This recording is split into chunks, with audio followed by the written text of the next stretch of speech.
Okay, I want to talk a little bit about a problem that I recognized in the City of Acanthus world uh, for a lot of years, and the problem is this: um, over the years, I've come across various controversies between the different City of Acanthus groups, and what I've noticed is, as far as myself, what I've noticed for me, uh, whatever the controversy is, whatever the issue is, I just took whatever the CMRI's position was on the matter, right? Whatever they said, that was my position. I just followed the CMRI, and eventually in discussing some of these issues with other City of Acanthus, I noticed they kind of are doing the same thing, just like whatever their priest says, that's what they say, right? Whatever their organization, wherever they land on an issue, that becomes their position, right?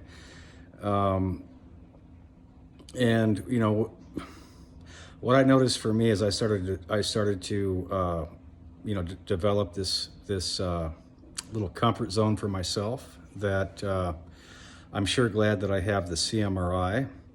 Um, they're the only ones right on all these issues, and I just follow what they say, right, as if they're the magisterium.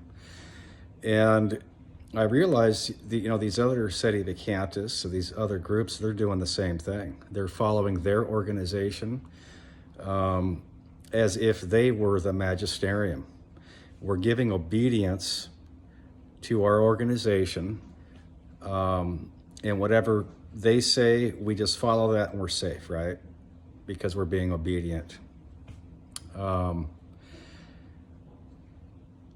some of these issues are very, very serious. Some of these issues have to do with whether or not something's a mortal sin, whether or not something's a valid, like a valid marriage. Some groups will grant annulments, others won't recognize that. Some groups will refuse communion to other groups. Some groups will declare other groups to have invalid holy orders or doubtful holy orders. Therefore, we must avoid them. There's these major divisions. These aren't just they're not just insignificant issues. They're very serious issues, and I started to realize that it would be easy for me if the CMRI had authority. I could just follow them. I'm following the authority, right? But I recognize, they don't have authority. So really, I'm responsible for where I land on these various issues. Okay, how do I know the CMRI has a valid priesthood? The Society of Pius V says they don't. Well, have I studied sacramental theology to figure that one out? No, I haven't. I just trust the CMRI, right? So I realize, I'm giving my trust and I'm giving my obedience to an organization that does not possess authority. And the same, the layman in the pew over there at the Society of Pius V, for example, he's doing the exact same thing. And I began to really see a problem here, and I started to wonder. It's like, look, none of these groups have authority. They all admit that themselves. They all will admit they do not have authority, right? So what we're hearing for me, for example, being a part of the CMRI, what I'm hearing from them, it's their private judgments, their private opinions, their personal speculations and judgments on these various issues. And that's what we have in the Seti Vacantis world. We have private judgments, speculations, personal opinions being followed as if they are magisterial. Okay? So what I've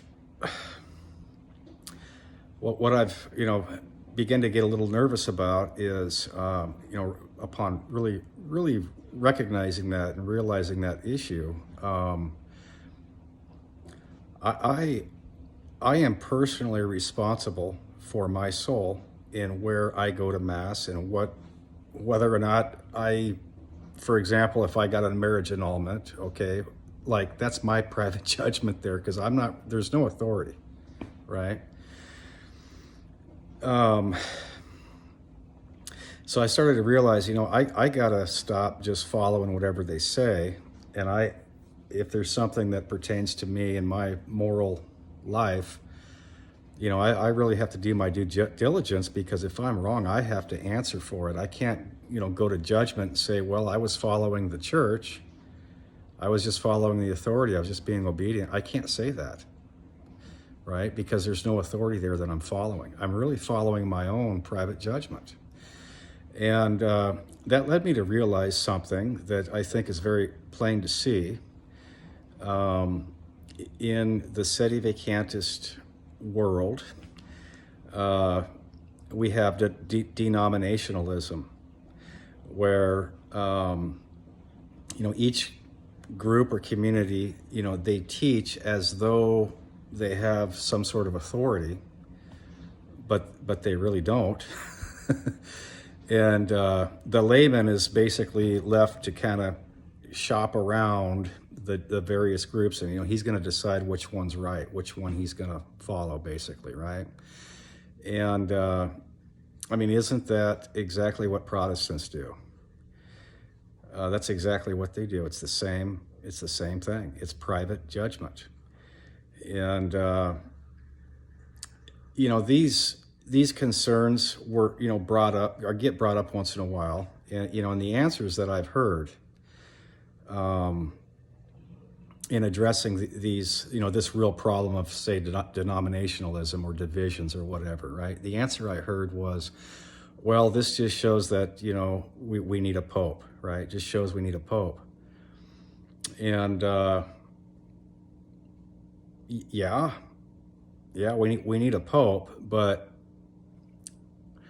when a pope dies, we don't lose the magisterium. The magisterium is still in existence, right? All of the bishops who hold office in the church, they retain their jurisdiction.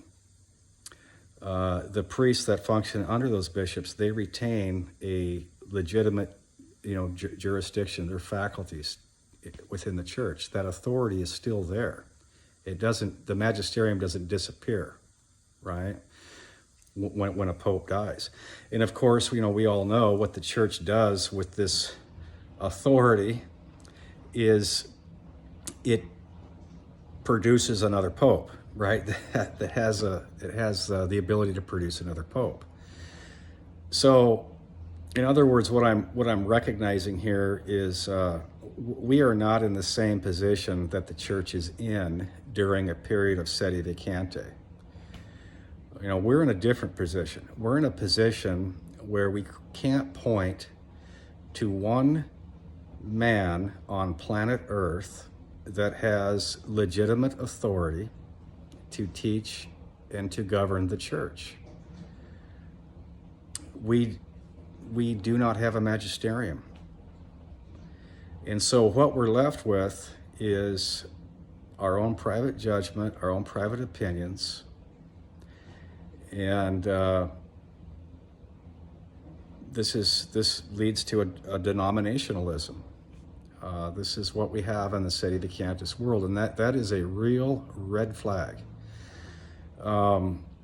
Another response I hear is, well, we just don't have the authority right now, so we just got to do the best we can, right? God understands.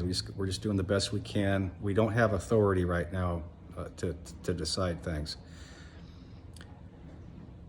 Listen to what you're saying. We don't have it right now. We don't have authority right now in the church. The Catholic Church can never, for 1 second, ever, lose its attribute of authority.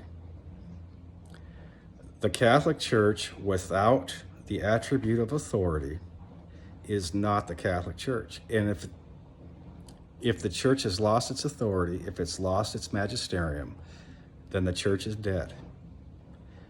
That's what that means. There's no way around it. And, you get to a point where your position requires you to believe that the Catholic Church is dead. There's no more living magisterium in the church. When you get to that point, in other words, what I'm saying, when you realize you're getting to that point, your position is over. Your opinion is false. There's no way around it. You gotta now backtrack and find out where you went wrong. That alone right there is game over for sedevacantism. And I just wanted to kind of make that point. So thank you.